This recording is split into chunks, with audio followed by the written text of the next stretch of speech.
નમસ્કાર વિદ્યાર્થી મિત્રો, મજામાં છો ને? સરસ. તો બાળકો, આપણે લાસ્ટ વિજ્ઞાનના વિડીયોની અંદર પ્રકરણ 9 સજીવો અને તેમની આસપાસ એ પ્રકરણનો અભ્યાસ પૂર્ણ કરેલો. આજે આપણે નવા પ્રકરણ તરફ આગળ વધશું, જે પ્રકરણ છે 10. નામ છે ગતિ અને અંતરનું માપન. ગતિ કરવી, હલનચલન કરવું, એક જગ્યાએથી બીજી જગ્યાએ આપણે જે જઈએ છીએ એ આપણે ગતિ કરી કહેવાય. એવી રીતના કેટલીક વસ્તુઓ પણ જાતે ગતિ કરતી હોય છે. જેમ કે આપણે ક્રિકેટ રમતા હોઈએ તો દડો ગબડીને એક જગ્યાએથી બીજી જગ્યાએ આપોઆપ જતો રહે છે. આવી રીતના એક જગ્યાએથી બીજી જગ્યાએ ફરવું, પછી કોઈની ઠોકરથી ફરીએ કે આપણે કોઈ મશીનની મદદથી ફરીએ, આ બધી ગતિ જ છે. અને અંતર એટલે આપણે કોઈ પણ જગ્યાનું ડિસ્ટન્સ જે હોય ને એનું માપન. આપણે ઘરે સિલાઈ કામ આપણા મમ્મી કરતા હોય તો એનું માપન કહેવાય. આપણે કોઈ ભૌમિતિક આકારો બનાવતા હોય ને ફૂટપટ્ટીનો ઉપયોગ કરતા હોઈએ, એ પણ એક જાતનું એનું માપન કહેવાય કે આ બાજુનું જે છે એ છેડો આપણે આટલા સેન્ટીમીટરનો રાખશું, આ બાજુ આટલા મીટરનો. એ બધા માપન છે એક જાતનું, કે આપણે એને સ્કેલ ઉપરથી, મેજર ટેપ ઉપરથી કાપી શકીએ. એનું જે અંતર કાપવાનું જે હોય એનું પરફેક્શન માટે આપણે માપીએ છીએ. અને બીજું, આપણે એક જગ્યાએથી બીજી જગ્યાએ ઘણી વખત માઇલસ્ટોન આપણે જોઈએ છીએ કે અહીંયાથી વિથોણ કેટલા કિલોમીટર છે, નખત્રાણા 10 કિલોમીટર છે. તો આ બધું એક જાતનું માપન છે. તો આજે આપણે આપણા જીવન ઉપયોગી સરસ એક માહિતી, ગતિ અને અંતરનું માપન કેવી રીતના કરીએ છીએ તેનો અભ્યાસ કરવાના છીએ. તો વિદ્યાર્થીઓ, તમે સૌ તમારા પાઠ્યપુસ્તક પેજ નંબર 95 છે, 95 ઉપર તમે જોઈ શકશો કે આપણું આ પ્રકરણ શરૂ થાય છે. તો આપણને અહીંયા પહેલો જ મુદ્દો આપ્યો છે કે વાહન વ્યવહારની વાર્તા, સ્ટોરી ઓફ ધ ટ્રાન્સપોર્ટ. એક જગ્યાએથી બીજી જગ્યાએ જવાની શરૂઆત કેવી રીતના થઈ? તો તમે શું જાણો છો કે તમારા દાદા, તમારા દાદાના પપ્પા, પરદાદા, એ લોકો શું આપણાની જેમ બાઇક ઉપર અને 4-વ્હીલરમાં એક જગ્યાએથી બીજી જગ્યાએ જતા હતા? વિચાર આવે છે કંઈ? ઓકે. તો બાળકો, તમે ચિત્રમાં જોઈ શકશો કે પહેલાના સમયમાં જે લોકો હતા એ ટ્રાન્સપોર્ટની અંદર એક જગ્યાએથી બીજી જગ્યાએ જવા માટે આવી રીતના બળદગાડાનો ઉપયોગ કરતા હતા. જોયું ને બળદગાડું કે કેવું હોય? 2 બળદ હોય અને એના ઉપર આપણે પાછળના ભાગે મુસાફરી કરી શકીએ, સામાન રાખી શકીએ. અને આ જ બળદોને આપણે ખેતીની અંદર પણ વાપરીએ છીએ. આ એક બળદગાડાનું બીજું ચિત્ર હું તમને બતાવું કે આપણે જોઈ શકીએ છીએ કે બળદગાડું કેવું હતું. અને પહેલાના સમયમાં લોકો ગતિ માટે એટલે કે વાહન વ્યવહાર તરીકે આનો ઉપયોગ સૌથી વધુ કરતા. પછી આપણો જે વિકાસ થયો એના કારણે આપણે થોડુંક પરિવર્તન આવ્યું. ત્યારબાદ આપણે જોઈ શકીએ છીએ ચિત્રની અંદર કે ઘોડાગાડીનો ઉપયોગ થવા માંડ્યો. પછી ધીમે ધીમે સાયકલો આવી. સાયકલો બાદ આપણે વિવિધ પ્રકારની બસોની અંદર પણ આપણે મુસાફરી કરવા માંડ્યા. આવી રીતના જે આપણી જે વિકાસની ગતિ છે એ આગળ ને આગળ વધવા લાગી. અને આખરે આપણે હવાઈ માર્ગે પણ મુસાફરી કરવા લાગ્યા, હેલિકોપ્ટર અને એરોપ્લેનની અંદર. તો આપણા જે ગતિનું પહેલાનું જે ગતિ કેવી રીતના કરતા, તો એ આપણે બળદગાડાથી શરૂ કરી અને અત્યારે આપણે હવાઈ જહાજ સુધી આપણે ગતિની અંદર નવી નવી ટેકનોલોજીનો વિકાસ થઈ અને અત્યારે આપણે એ બધો આનંદ માણી રહ્યા છીએ. અને આપણે ઐતિહાસિક સમયમાં એટલે કે રાજાઓના, રજવાડાઓના સમયમાં આપણે જોઈએ છીએ કે હોડીની અંદર પણ લોકો મુસાફરી કરતા હતા. ત્યારબાદ એનું એક બોટ અથવા તો શિપ, જહાજ જે કહેવાય, દરિયાઈ જહાજ, એનો પણ ઉપયોગ થવા માંડ્યો. અને અત્યારે હવે સૌથી વધારે આપણે ઝડપી મુસાફરી એરોપ્લેનની મદદથી કરી શકીએ છીએ. આપણા પાઠ્યપુસ્તકમાં પણ આપણને આવા ચિત્રો આપ્યા છે કે આપણે કેવી રીતના એક જગ્યાએથી બીજી જગ્યાએ 19મી સદીની અંદર આપણે વ્યક્તિ એક સ્થાનેથી બીજી જગ્યાએ જવા માટે સાનો ઉપયોગ કરતો હતો. તો એની અંદર સ્વયં સંચાલિત કેટલાક જહાજો હતા અને આ ઉપરાંત કેટલાક આપણે બસ છે કે ટ્રેન છે એનો પણ ઉપયોગ થતો હતો. અને વિમાનની અંદર પણ અત્યારે આપણે જોઈએ છીએ કે સૌથી વધારે ઝડપી વાયુયાનનો વિકાસ થયો. અને એનામાં સૌથી આપણે જેમ કહીએ છીએ તેમ એની અંદર અલગ અલગ ઇલેક્ટ્રિક રેલગાડી, મોનોરેલ, સુપરસોનિક વિમાનો જેની અવાજની ઝડપે દોડતા હોય છે એવા અંતરિક્ષ યાન 20મી સદીના કેટલાક યોગદાન છે કે 20મી સદીની અંદર જે માણસ છે એ આ બધાનો મુસાફરીમાં ગતિ માટે એટલે કે એક જગ્યાએથી બીજી જગ્યાએ પરિવહન માટે આ સાધનોનો ઉપયોગ કરે છે. હવે આપણે તમે કેટલું અંતર કાપ્યું, આ ટેબલ કેટલું પહોળું છે, આ બધું આપણે જાણવા માટેનો નવો એક મુદ્દો છે. તો એના વિશે પણ માહિતી મેળવી કે આપણે બસની અંદર બેસીએ છીએ તો આપણને માઇલસ્ટોન આવે છે કે ભુજ આટલા કિલોમીટર, ગાંધીધામ આટલા કિલોમીટર. તો એ આપણે કેવી રીતના એનો રોજિંદા જીવનમાં આપણે માપણી કેવી રીતના કરવાની હોય, જે સુથારી કામ કરતા હોય એ લોકો છે, પછી મકાન બાંધકામ કરતા હોય એ લોકો કેવી રીતના પોતે આ મેજરમેન્ટ લે છે, એના વિશે પણ આપણને આ પાઠની અંદર માહિતી આપી છે. તો અહીંયા કીધું છે કે શું તમારે કંઈ ખરીદવું હોય ત્યારે બજાર સુધી ચાલીને જવું સંભવ હોય છે, અને ઘણી વખત જો એ સંભવ ના હોય તો આપણે સાયકલથી પણ જતા હોઈએ છીએ. તો એ કેટલું અંતર હશે, તો આપણે એ કેવી રીતના અનુમાન લગાવી શકીએ? તો આપણે ઘણી વખત પગલાં પણ માપતા હોઈએ છીએ, અથવા તો આપણે ઘડિયાળની મિનિટો ગણીએ છીએ કે અમારું બસ સ્ટેશન છે એ 3 મિનિટની અંતર છે, 3 મિનિટમાં પહોંચી જઈએ. આપણને એનું પરફેક્ટ માઇલસ્ટોન હોતો નથી. બસ સ્ટેશનને આપણે ગામની અંદર જ ફરતા હોઈએ ત્યારે ત્યારે અંદાજો લગાડવામાં આવે છે. તો કોઈ સ્થાનથી કેટલું દૂર છે તે પહેલા જાણવું જરૂરી છે, જેથી કરીને અનુમાન લગાવી શકીએ કે ત્યાં સુધી કેવી રીતે પહોંચી શકાય. જેમ કે ચાલીને, બસ દ્વારા, રેલવે દ્વારા, પાણીમાં, હોડી દ્વારા, વિમાન દ્વારા, અથવા તો કોઈ અંતરિક્ષ યાનની જરૂર પડે. હું તમને એમ કહું કે તમારે બધાએ મારા ગામ આવવું છે, તો દેવ પર આવવું છે, તમે વિથોણ રહ્યો છો, તો તમે કેવી રીતના આવશો? તમે તો કહી શકશો ને, મિસ હું તો સાયકલથી આવી જઈશ. બીજો છોકરો કહેશે હું તમારા પપ્પાની દુકાન ત્યાં છે, હું તો બાઇકમાં પણ આવી શકું. કોઈ છોકરો એમ કહેશે અમે 2-3 મિત્ર છીએ, એ અમે ચાલીને પણ તમારે ત્યાં આવી શકીએ છીએ. પણ હું તમને એમ કહું કે આપણે બધાએ હવે ફરવા જવાનું છે, સ્કૂલ તરફથી પ્રવાસ છે, તો આપણે દિલ્હી જવાનું છે. તો આપણે દિલ્હી કેવી રીતના જશું? ચાલીને જશું, સાયકલમાં જશું? ના મિસ, એ તો બહુ દૂર છે. તો આપણે કાં તો ટ્રેનનો આપણે એક વસ્તુ તરીકે ઉપયોગ કરી શકીએ કે ટ્રેનમાં જઈએ, અથવા તો આપણા વધારે પૈસાનો આપણે ખર્ચ કરી શકતા હોય તો આપણે વિમાનમાં પણ જઈ શકીએ છીએ. અને આપણી પાસે જો 4 વ્હીલર સારી આપણે ચલાવી શકતા હોઈએ, આપણને મજા આવતી હોય, મુસાફરીથી કંટાળો ના આવતો, તો આપણે 4 વ્હીલરમાં પણ જઈ શકીએ છીએ. હવે આપણને અમેરિકા જવું છે, અથવા તો દુબઈ જવું છે, અથવા તો મસ્કત જવું છે, તો આપણે એવી રીતના જશું? ના મિસ, એનામાં તો વિમાનમાં જ જવાય. હા, તો પહેલા તમે જોજો, તમારા દાદા કદાચ મસ્કત કે ગયા હશે ને તો એ લોકો હવાઈ મુસાફરીની જગ્યાએ દરિયાઈ મુસાફરી કરી હશે, જળમાર્ગે ગયા હશે. તો કહેવાનો મતલબ એ જ છે કે આપણે અંદાજો આવી જાય કે ભાઈ મને આ જગ્યાએ જવું છે ને તો આટલા સમયમાં મને પહોંચવું છે, તો મારે આ સાધનનો ઉપયોગ જરૂરી છે. હવે આપણે કોઈ સાધનનું આપણે માપન કરવાનું હોય, કે તમને એમ થાય કે મારા મિત્રના ઘરે ટેબલ છે ને એવી જ મને ટેબલ લેવી છે, તો તમારે સુથારને એનું માપ કહેવાનું હોય તો તમે કેવી રીતના કહેશો? કોઈ લાકડી છે એના મદદથી તમે એવી રીતના માપશો? તમને પાઠ્યપુસ્તકમાં તો એમ કહ્યું છે કે ગીલી અથવા દંડાથી એનું માપન કરવાનું, અથવા તો વેંતથી માપવાનું. આપણા જે અંગૂઠોથી કરી અને આંગળીનો જે ભાગ હોય છે એને આપણે વેંત કહીએ છીએ, તો એનાથી માપન કરી શકાય.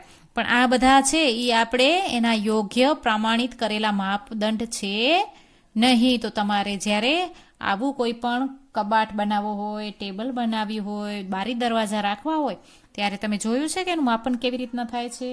ઓકે, સરસ. તો એનું માપન છે એ મેજર ટેપ વડે થાય છે. જોઈ છે બધાએ મેજર ટેપ? તો બાળકો જો તમે જોઈ શકશો કે આ આપણે દરજી જે વાપરે છે એ પટ્ટી છે, એની આપણે મેજર પટ્ટી અથવા માપ પટ્ટી કહીએ છીએ. અને ઘણી વખત આપણે ઘરનું પણ કોઈ સામાન નાનકડું હોય તો એનું માપ પણ આપણે આની મદદથી લઈ શકીએ છીએ. આના ઉપર તમે જોઈ શકો છો કે અહીંયા કેટલાક 1, 2, 3, 4 એવા સેન્ટીમીટરના આંકડા આપેલા છે, બીજી બાજુ ઇંચમાં આપેલા છે. અને પછી આપણે નાનકડું કોઈ ત્રિકોણ દોરવું હોય, અથવા તો ગાણિતિક કોઈ પણ આકૃતિઓ બનાવી હોય, તો આપણે એક નાનકડી આપણી જે કંપાસની અંદર હોય છે ફૂટપટ્ટી, એનો પણ આપણે ઉપયોગ કરીએ છીએ. તો આવી રીતના આપણે માપને ચોક્કસ રીતે કરવા માટે યોગ્ય પ્રમાણિત કરેલા માપ હોવા જોઈએ. આપણા હાથનો કે પગલાંનો કે માપ યોગ્ય હોતો નથી, અંદાજિત માપ છે એ માન્ય ગણાતો નથી. એમ આપણને અહીંયા 10.3 ક્ષમતાની અંદર કેટલાક માપનો સમ મેઝરમેન્ટ્સ આપ્યા છે. હવે તમે પેજ ટર્ન કરશો તો તમને અલગ અલગ બોક્સ આપેલા છે, 10.1 અને 10.2. એમ કહ્યું છે પ્રવૃત્તિઓની અંદર કે તમે તમારા વર્ગખંડની અંદર તમે પગલાં માપો, અથવા તો તમે કોઈ એનામાં દોરી પણ વાપરી શકો, અથવા તો તમે એનામાં આવી રીતના છોકરો જે માપે છે એવી રીતના વેથ પણ માપી શકો. અલગ અલગ વિદ્યાર્થીઓ વર્ગખંડની લંબાઈ વેથમાં માપે અથવા તો પગલામાં માપે તો એ બધાનો આંકડો એક સરખો આવશે. કોઈકનો 10 પગલા થશે તો કોઈક વિદ્યાર્થી એકદમ હાઇટેડ હશે તો એના કેટલા પગલા થશે? ઓછા થશે, 8 થશે, છે ને. અને એવી જ રીતના કોઈનો હાથ લાંબો હોય તો એની ખાલી 3 જ વેથ થાય, કોઈ પણ ટેબલની કે આપણે રૂમ માપનની કે દિવાલ માપનની કે બારી માપનની. અને જો કોઈનો હાથ નાનો હશે તો એની 2 વેથો વધી જશે. તો આ આપણા પ્રમાણિત કરેલા એકમો નથી. એટલા માટે આપણે કેવી રીતના માપવું જોઈએ? તો એકદમ આપણે જે આ સ્કેલ છે એનું માપન એનું કરવાનું. બધા વિદ્યાર્થીઓને કહેવાનું કે ભાઈ તમારે આ તમારું પાઠ્યપુસ્તક છે એનું માપન તમારી સ્કેલની મદદથી કરો. એની પહોળાઈ, એની લંબાઈ માપી અને અહીંયા લખો તો એ તમે જોશો તો એનું માપ છે એ બધા વિદ્યાર્થીઓનો એક સરખો આવશે. તો અહીંયા આપણે પૂછ્યું છે કે શું બધાની વેંત દ્વારા માપવામાં આવેલી ટેબલની લંબાઈ સરખી છે? કદાચ આ પરિણામ ભિન્ન ભિન્ન હોઈ શકે છે કારણ કે તમારી વેંતની લંબાઈ તમારા મિત્રની વેંતની લંબાઈથી અલગ હોઈ શકે છે. તેવી જ રીતે બધા જ વિદ્યાર્થીઓના પગલાંની લંબાઈ પણ અલગ અલગ હોઈ શકે છે. જેથી તમે વેંત અથવા તો પગલાંની લંબાઈ દ્વારા માપેલ અંતર કોઈ વ્યક્તિને બતાવો છો ત્યારે તે વાસ્તવમાં એ સમજી શકતો નથી કે તે ચોક્કસ કેટલી લંબાઈ ધરાવે છે. કારણ કે વાસ્તવિક લંબાઈ જાણવા માટે વેત અથવા પગલાંની લંબાઈ જાણવી આવશ્યક હોય છે. એટલે આવા આપણે માપન આવી રીતના ન કરતા. એના માટે આપણને માપન માટે કેટલાક એકમોની આવશ્યકતા હોય છે જે એક સરખા પ્રમાણિત કરેલા હોય. હવે તમને પેજ નંબર 99 ઉપર 10.4ની ક્ષમતા છે એનામાં કહે છે કે માપનના પ્રમાણિત એકમો, સ્ટાન્ડર્ડ યુનિટ્સ ઓફ મેઝરમેન્ટ. એટલે જે પ્રમાણિત તમે અહીંયાથી ભૂજ જાઓ તો એ જ તમારી લંબાઈ હોય, તમે અહીંયા ઘરેથી માપો તો એ જ લંબાઈ રહે, એનામાં કંઈ ફરક પડે નહીં. તો એવા પ્રમાણિત એકમો વિશે આપણે માહિતી મેળવીએ તો આપણે જોશું કે એક સમાનતા માટે સમગ્ર વિશ્વમાં વૈજ્ઞાનિકોએ માપનની એકમ માત્રાઓનો એક જૂથને સ્વીકારી લીધી છે. આજકાલ જે માપન પ્રણાલીનો ઉપયોગ થઈ રહ્યો છે જેને આંતરરાષ્ટ્રીય એકમ પ્રણાલી SI યુનિટ કહે છે. તો આવા એક વાક્યમાં પ્રશ્ન પૂછી શકાય કે અત્યારે જે આંતરરાષ્ટ્રીય જે એકમ પ્રણાલી છે એને કયું શું કહે છે? તો તમારે યાદ રાખવાનું SI યુનિટ. લંબાઈનો SI એકમ મીટર છે. આકૃતિ 10.6માં મીટર પટ્ટીને બનાવવામાં આવી છે. તમારા કંપાસ બોક્સમાં રહેલ 15 સેન્ટીમીટરની ફૂટપટ્ટી પણ બતાવવામાં આવી છે. તો આપણે વાત કરી કે 15 સેન્ટીમીટરની મેં તમને જે બતાવી એ ફૂટપટ્ટી જો લાસ્ટ એનો એકમ છે અહીંયા 14 અને 15 સેન્ટીમીટર. તો એ પણ પ્રમાણિત કરેલી છે. તમે અહીંયા મુંબઈ જાઓ, અમેરિકા જાઓ, આ માપ ત્યાં પણ એટલો ને એટલો હશે. પ્રત્યેક મીટરને 100 બરોબર ભાગોમાં વિભાજિત કરી શકાય છે જેને સેન્ટીમીટર કહે છે. 1 સેન્ટીમીટરને 10 બરાબર સરખા ભાગ હોય છે જેને મિલીમીટર કહે છે, mm. આ જ રીતે 1 મીટર બરોબર 100 સેન્ટીમીટર, cm એટલે સેન્ટીમીટર. આ એના ટૂંકા નામ છે. હવે 1 સેન્ટીમીટર બરોબર 10 મીમી એટલે કે 10 મિલીમીટર. લાંબા અંતરને માપવા માટે મીટર એક સુવિધાજનક એકમ નથી. આપણે ટેબલ કે સેન્ટીમીટરમાં માપીએ, કાપડ પણ માપી શકીએ, કોઈ પણ આપણે એના શોલ્ડરને કટ કરતા હોઈએ. પણ લાંબુ અંતર હોય તો અહીંથી નખત્રાણાનું અંતર આપણે માપવા માટે કોઈ કહે તો આપણે આ કરી શકીએ 15 સેન્ટીમીટરની ફૂટપટ્ટીથી. તો અહીંયા એવું જ કહ્યું છે એમણે કે લાંબા અંતરને માપવા માટે મીટર એક સુવિધાજનક એકમ નથી. એના માટે આપણે એક મોટો એકમનો ઉપયોગ કરીએ છીએ જેને કિલોમીટર કહે છે. હા, તો આપણે કહીએ કે 3 કિલોમીટર દેવપર અને વિથોણ વચ્ચેનું અંતર છે. તો 1 કિલોમીટર બરોબર કેટલા મીટર? તો 1000 મીટર. આ તમારે યાદ રાખવાનું રહેશે.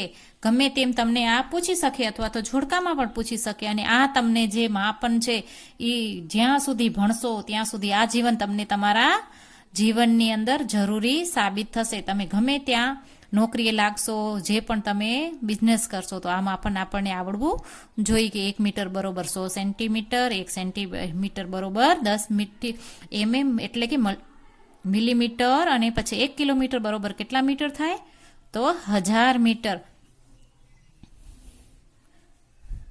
હવે આવી જ રીતના કે લંબાઈનું સાચું જે એકમ છે, correct measurement of the length, લંબાઈ એટલે ડિસ્ટન્સ. આપણે એક જગ્યાએથી બીજી જગ્યાએનું માપન આપણે કરવા માટે તમને અહીંયા જો એક આંકડાકીય મીટર પટ્ટી આપી છે જે આપણા કંપાસ બોક્સમાં હોય છે. હવે પાઠ્યપુસ્તક પેજ નંબર 100 ઉપર તમને વિવિધ બોક્સનું પરફેક્ટ માપન A, B, C પ્રમાણે બતાવ્યું છે. એના સામે તમને કેટલીક માહિતી પણ આપી છે. બહુ લાંબી માહિતી છે એટલે હું વાંચીને તમારો વિડીયો વધારીશ નહીં, તો તમે આ જાતે વાંચી શકો છો. તમારી અનુકૂળતાએ તમે એક વખત આ પાઠનું વિડીયો મારફતે ભણાવીએ છીએ એટલે મારા વિષયનું જ નહીં, બધા વિષયનું તમે આવી રીતના વાંચન કરી શકો છો. તો હવે આપણને એક સરસ મજાની વાત અહીંયા શીખવી છે, તો હું સીધી એ પોઈન્ટ ઉપર આવું છું કે તમે જ્યારે કોઈ પણ ફૂટપટ્ટીનું માપન કરો ત્યારે એની ફૂટપટ્ટી અને તમારી જે નજર છે એને એકદમ સ્ટ્રેટ સામે સીધે સીધું રાખવાનું. જો આ ચિત્ર એમ જ કહેવા માંગે છે કે આ ભાઈ છે એને આ ફૂટપટ્ટીનું જે યોગ્ય માપન થતું નથી, કારણ કે પોતે દૂર છે, એની દ્રષ્ટિ અહીંયા પડે છે, આ ભાઈની દ્રષ્ટિ અહીંયા પડે છે, એટલે આ બે ખોટા આંકડા છે. જ્યારે આ ભાઈ છે એના સામે ને સામે ઊભા છે અને એની સીધી નજર આ છેડા ઉપર પડે છે, એટલે આની જે જોવાની રીત છે એ સાચી છે. એટલે તમે જ્યારે કોઈ પણ અંતર કરો ત્યારે એના સામે સમતલ ઊભી અને પછી તમારી નજર એકદમ સામે સ્ટ્રેટ રાખી અને એનો પરફેક્ટ માપન તમારે કરવું જોઈએ. જો આવી રીતના આપણે આડાઅવળા ઊભા હોય તો આપણે અંદાજિત એનું માપન થતું હોય છે, એટલે એ માપ ખોટો ઠરે છે. હવે તમને બીજું એક અહીંયા કહ્યું છે માપનની જ એક વાત છે લંબાઈની, કે જો તમને કોઈ આડી અવળી વસ્તુ માપવાનું કહે એટલે કે વક્રરેખા એટલે આમ આમ આમ આમ સાપની જેમ છે ને, સાપ ચાલતો હોય ત્યારે કેવી રીતના ચાલે તો એને વક્ર કહેવાય. તો કોઈ વક્રરેખાની લંબાઈ જ્યારે માપવી હોય તો આપણે શું કરવું જોઈએ? તો અહીંયા આપણને એમ કીધું છે કે આવી રીતના જ્યારે કરવું હોય ત્યારે કોઈ દોરીની આપણે મદદ લઈ શકીએ છીએ. પછી દોરીને સ્ટ્રેટ રાખી અને એના ઉપર મેજર ટેપ આપણે ગોઠવી અને પછી એનું પરફેક્ટ માપન કરી શકાય છે. દોરીની મદદથી વક્રરેખાની લંબાઈ માપી શકાય છે. તો બાળકો આપણે અહીંયા જે લંબાઈના અલગ અલગ એકમો આપણે ભણ્યા. હવે આપણે કોઈ પણ પદાર્થો આપણી આજુબાજુ રહેલા હોય એની જે જાતે ગતિ થતી હોય એના એવી આપણે ગતિની જે એના પ્રકારો છે એને કેવી ગતિ કહેવાય એ બધું આપણે નવા વિડીયોની અંદર એટલે કે આના પછીના વિડીયોની અંદર ભણીશું. તો ત્યાં સુધી હવે આપ સૌ મને રજા આપશો. આવજો બધા.